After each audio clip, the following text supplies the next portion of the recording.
प्रिय छात्रों नमस्कार। इंडिया ऑनलाइन क्लास में आपका स्वागत है।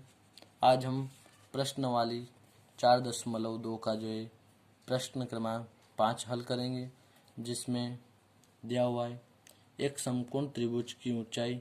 इसके समकोण त्रिभुज जो होता है हमारा 90 डिग्री का होता है। तो हमें प्रश्न बोल रहा है कि एक समकोण त्रिभुज की ऊंचाई इसके आधार जो है उससे 7 सेंटीमीटर कम है। यदि कर्ण 13 सेंटीमीटर का हो तो अन्य दो भुजाएं ज्ञात कीजिए। तो हम आपको समकोण त्रिभुज दिखाते हैं और समझाते हैं इसके बारे में। तो समकोण त्रिभुज जो हमारा होता है इस प्रकार से बनाया जाता है, और जिसका यह वाला कोण जो है 90 डिग्री का होता है, उसे हम समकोण त्रिभुज कहते हैं। और जस्ट जो इसके सामने वाली भुजा जो होती है इसको कर्ण कहते हैं। इसको हम क्या कहते हैं? कर्ण कहते हैं। और समकोण त्रिभुज में जो है हमारी बाकी के कोण जो है 90 डिग्री से कम होते हैं। तो अगर हमारा थीटा जो है इस कोण पर बनेगा तो हमारा लंब जो है, ये वाली भुजा जो है हमारी लंब होगी।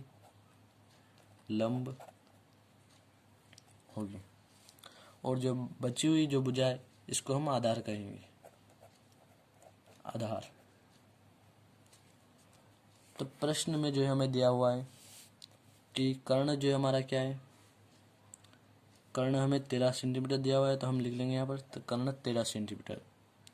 और इसकी ऊंचाई यानी लंबाई जो है, लंब जो है हमारा ऊंचाई बोलते हैं इसको, ये क्या है आधार से 7 सेंटीमीटर कम है। तो हम यहाँ पर जो लिखेंगे हल कर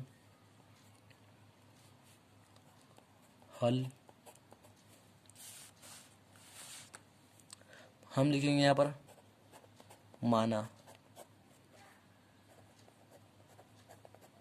समकोण त्रिभुज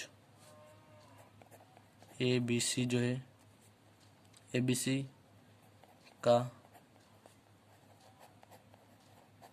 आधार बराबर x सेंटीमीटर है। x सेंटीमीटर जो हमने आधार मान लिया है। तो अब इसकी ऊंचाई जो है हमारी रहेगी, ऊंचाई बराबर प्रश्न में हमें बोल रहा है कि ऊंचाई इसके आधार से 7 सेंटीमीटर कम है। तो हमने आधार x माना, तो x से जो ऊंचाई 7 सेंटीमीटर कम है, तो यहाँ पर जो है हम लिखेंगे x - 7। तो हमारी ऊंचाई सेंटीमीटर है।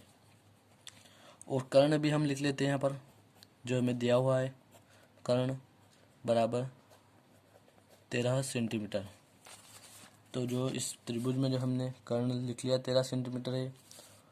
और आधार जो है हमने अभी माना है, ये वाला आधार अभी हमने माना है x सेंटीमीटर। तो हम यहाँ लिखेंगे x कितना है, x सेंटीमीटर। और लंब जो है हमारा ये वाला, यह है हमारा x - 7 सेंटीमीटर।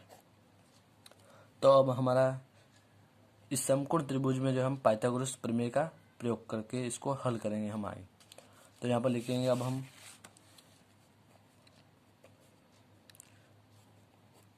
समकोण त्रिभुज ABC जो है ABC में पाइथागोरस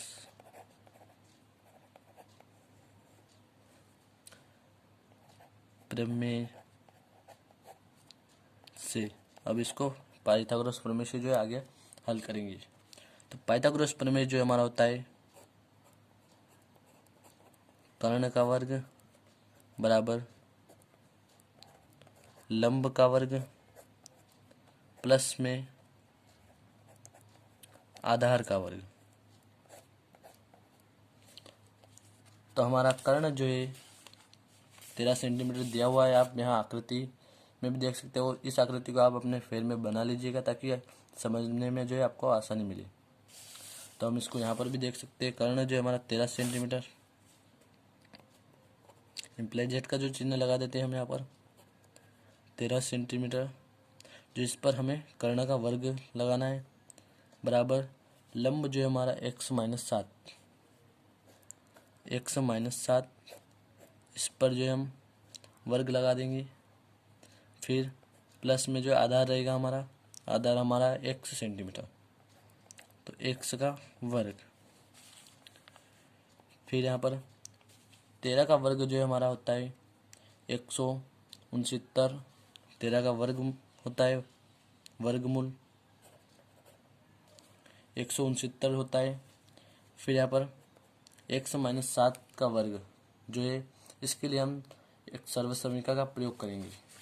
जो हमारी सर्वसमीका होती है, यहाँ पर माइनस का चिन्ह है इसलिए हम a माइनस बी वाली सर्वसमीका का प्रयोग करेंगे, और अगर प्लस का होता है तो a प्लस बी वाली सर्वसमीका का प्रयोग करते हैं। तो हमारे माइनस है इसलिए हम a माइनस बी का वर्ग बराबर a का वर्ग माइनस यहाँ पर प्लस रहेगा। अगर यहाँ पर माइनस का है इसलिए भी यहाँ पर प्लस रहेगा। फिर b का वर्ग रहेगा, यहाँ पर हमारा माइनस लगेगा 2ab।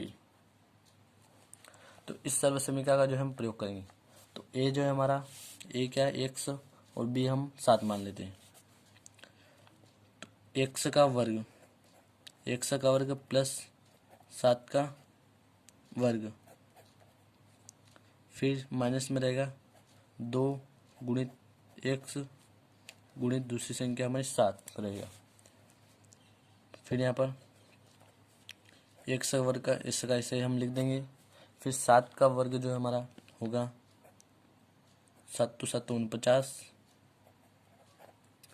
फिर माइनस हम 2 का गुणा x में करेंगे तो 2x होगा, और 7 में करेंगे तो 2 का 7 में करेंगे तो हमारा 14। तो यहाँ पर हमें प्राप्त होगा 14x। फिर प्लस में जो है हमारा x होगा पीछे, प्लस x का वर्ग हो जाएगा पीछे। तो हम इस समीकरण को जो यहाँ पर उतार लेंगे।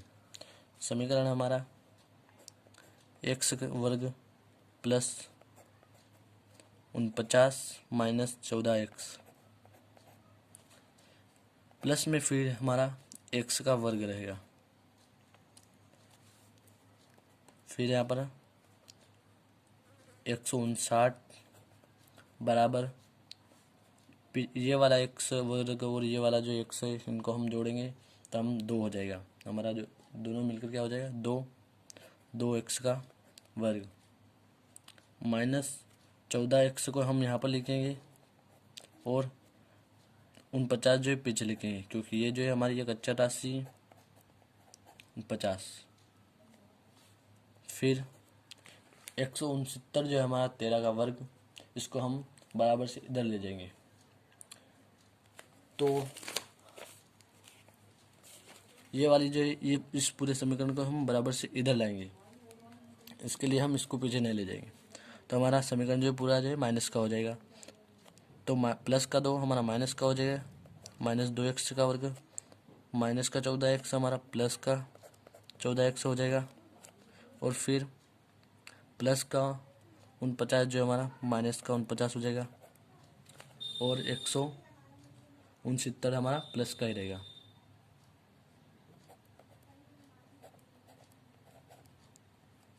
बराबर में हम 0 लगा देंगे।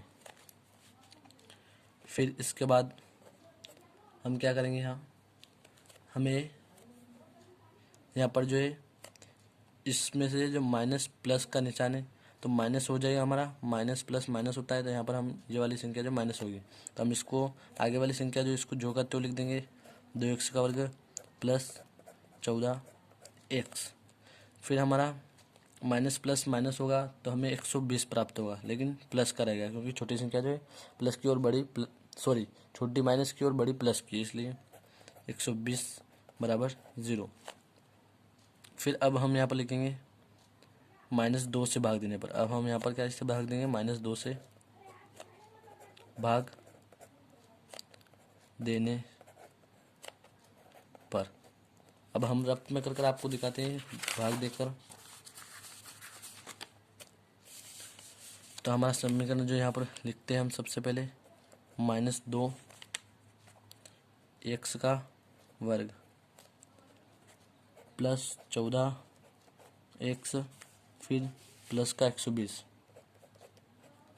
बराबर 0। तो हम पूरे समीकरण में -2 का जो भाग देंगे -2 से भाग देंगे, इसमें भी फिर इसमें भी -2 से भाग देंगे। तो हमारा -2 से हम माइनस 2x में जो भाग देंगे तो 2 जो है हमारा इससे कट जाएगा -2 से। फिर -2 से 14 जो है प्लस का इसमें हम भाग देंगे तो हमारा 14 जो है माइनस का हो जाएगा। 14 में भाग देंगे तो हमारा 7 प्राप्त होगा, जो कि हमें माइनस का प्राप्त होगा, क्योंकि हमारा जो है 2 जो है माइनस का, इसलिए माइनस का 7। और माइनस का 2 से 120 में भाग देंगे जो कि प्लस का है, तो हमारा 2 से भाग जाएगा तो 60 बचेगा, लेकिन ये माइनस का बचेगा क्योंकि 2 जो है माइनस का, इसलिए। तो हमारा समीकरण बनेगा x का वर्ग -7 माइनस फिर 60, यहाँ पर x भी लगेगा 7x बराबर 0। तो हम इसको यहाँ पर उतार लेते हैं। x का वर्ग -7x माइनस 60 बराबर 0। फिर इसके बाद दोस्तों हमें ऐसी दो संख्या ज्ञात करनी है जिसका योग जो है -7 योग यानी जोड़ घटाव जो भी है -7 आए और गुणा करने पर 60 आए। तो हम इसके लिए 60 का गुणनखंड करेंगे जिससे हमें वह दो संख्या जो प्राप्त होगी। तो हम यहाँ पर गुणनखंड करेंगे 60 का। तो सबसे पहले 2 से जो है हम 60 का गुणनखंड करेंगे तो 2 तिया 6 होगा हमारा। फिर यहाँ पर बचेगा 0, 0 हम ऐसा कैसे लिख दें। फिर 2 से 2 एकम 2, फिर हमारा बचा 1, 2 पंजा 10, यहाँ पर फिर 5 से जाएगा 5 तिया 15, फिर 3 से 3 एकम 3। तो इसके बाद हम जो है 2 का गुणा 2 में करेंगे, फिर उसका गुणा 3 में करेंगे। 2 दूनी 4, 4 तिया 12। तो हमें प्राप्त हुआ 12 गुणित 5 जो है 5। इससे हम इसका गुणा करेंगे तो हमें 60 जो है प्राप्त हो जाए, लेकिन हम अबे जो है हमें -7 भी लाना है। तो इसके जोड़ घटाव करने पर -7 भी लाना है इसके।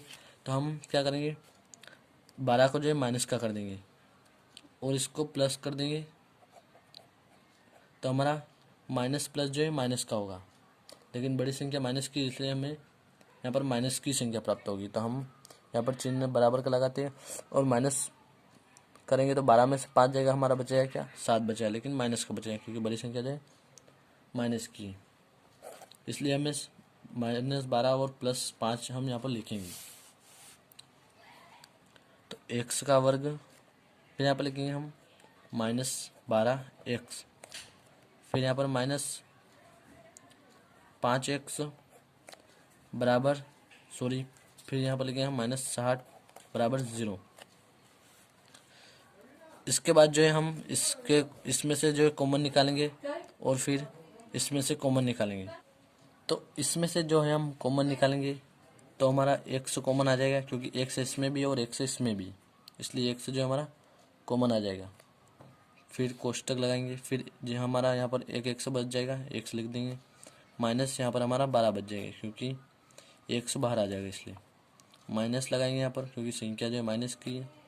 फिर यहाँ पर हमारा 5 जो है बाहर निकल जाए, क्योंकि 5 का हम 60 में भाग देंगे तो चला जाएगा, इसलिए 5 यहाँ पर बाहर निकल जाएगा। यहाँ पर बचेगा हमारा x, फिर माइनस जो है यहाँ पर प्लस का बच जाएगा क्योंकि माइनस और माइनस प्लस का हो जाएगा। और कितने बार जाएगा हमारा भाग यहाँ पर 12 बार, तो इसलिए यहाँ पर हमारा आएगा, लिखेंगे हम 12 बराबर 0। फिर इसके बाद जो है हम ये वाली और इस वाली सेम को हम एक बार लिख देते हैं, x -12 या x + 5, यहाँ पर 5 रहेगा हमारा, प्लस में +5 लिख देते हैं हम। फिर यहाँ जो है हम दोनों के बराबर में 0 रख देंगे, x -12 बराबर 0 या x + 5 बराबर 0। फिर यहाँ पर जो हम 12 जो है बराबर सीधा रहेगा, प्लस का हो जाएगा, माइनस का था प्लस का हो जाएगा, या फिर लिखेंगे हम x बराबर सीधा रहेगा तो हमारा प्लस का माइनस का हो जाएगा 5। यहाँ जो -5 जो है हमारी एक अमान्य संख्या है, क्योंकि यह जो है ऋणात्मक है, तो यहाँ हम लिखेंगे यहाँ पर -5 अमान्य संख्या है, क्योंकि यह एक ऋणात्मक संख्या है, इसलिए यह हमारी क्या होगी, अमान्य होगी। और 12 जो है हमारी मान्य रहेगी। तो हम यहाँ पर लिखें पीछे साइड x बराबर 12 मान्य रहेगी, क्योंकि यह धनात्मक है। तो हमें हमारा आधार रहेगा 12, तो हम लिखते हैं यहाँ पर आधार बराबर आधार x जो हमारा बराबर 12 सेंटीमीटर रहेगा। फिर इसके बाद हमें ऊंचाई यानी लंब जो है हमारा वो भी याद करनी थी। ऊंचाई हमने क्या मानी थी, x - 7 जो है हमने यह मानी थी। तो x जो है हमें प्राप्त हुआ 12 - 7 बराबर 5 सेंटीमीटर जो हमारी ऊंचाई रहेगी, और आधार हमारा 12 सेंटीमीटर का। तो आशा करता हूँ आपको सवाल समझ में आ गया होगा। धन्यवाद दोस्तों।